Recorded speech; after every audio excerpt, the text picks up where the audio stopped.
ഊട്ടിയുടെ ചെറിയൊരു വർക്ക്, ഒരു 50 പേർക്ക് ഫുഡ്. പക്ഷേ ആ സ്ഥലം എനിക്ക് വല്ലാതെ ഒരു ഓർമ്മപ്പെടുത്തലായിരുന്നു. കാര്യം ഞാൻ 10ാം ക്ലാസ് വരെ പഠിച്ച സ്കൂളിലായിരുന്നു, ഞെക്കാട് സ്കൂളിലായിരുന്നു ഫുഡ് സർവ് ചെയ്യേണ്ടത്. സ്കൂൾ ആകെ മാറി. ഞാൻ പഠിച്ച അതേപോലെ അല്ല. ആകെ ഒരു കെട്ടിടം മാത്രം പഴയതുണ്ട്, ബാക്കിയെല്ലാം പുതിയ കെട്ടിടം. ഒരു പുതിയ കെട്ടിടത്തിലെ ക്ലാസ് റൂമിലാണ് ഫുഡ് സർവ് ചെയ്യാൻ പറഞ്ഞത്. അപ്പം അതുപോലെ ഞങ്ങളെല്ലാ സാധനവും അൺലോഡ് ചെയ്ത് ഇറക്കി വെച്ചു. ബെഞ്ച്, മേശ എല്ലാം പിടിച്ച് സെറ്റ് ചെയ്തിട്ടു. പിന്നെ തൊടുകറി എല്ലാം ഓരോന്നായി പതുക്കെ അടിച്ച് റെഡിയാക്കി നിന്നു. അപ്പോഴേക്കും അവിടെ നിന്ന് കഴിക്കാൻ ആളിറങ്ങിയായിരുന്നു. ഒരു 45 പേര് മാത്രമേ ഉള്ളായിരുന്നു. പിന്നെ ഒരു 10 പേര് അഡീഷണൽ സ്റ്റാഫും ഉണ്ടായിരുന്നു.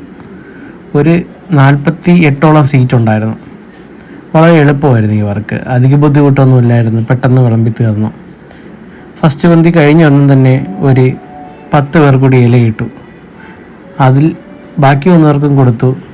ബാക്കി വന്ന ഇലയിൽ ഞങ്ങൾ 3 പേര് ഇരുന്ന് കഴിക്കുകയും ചെയ്തു. അപ്പോൾ പിന്നെ അടുത്ത വീഡിയോയിൽ കാണാം. ബൈ.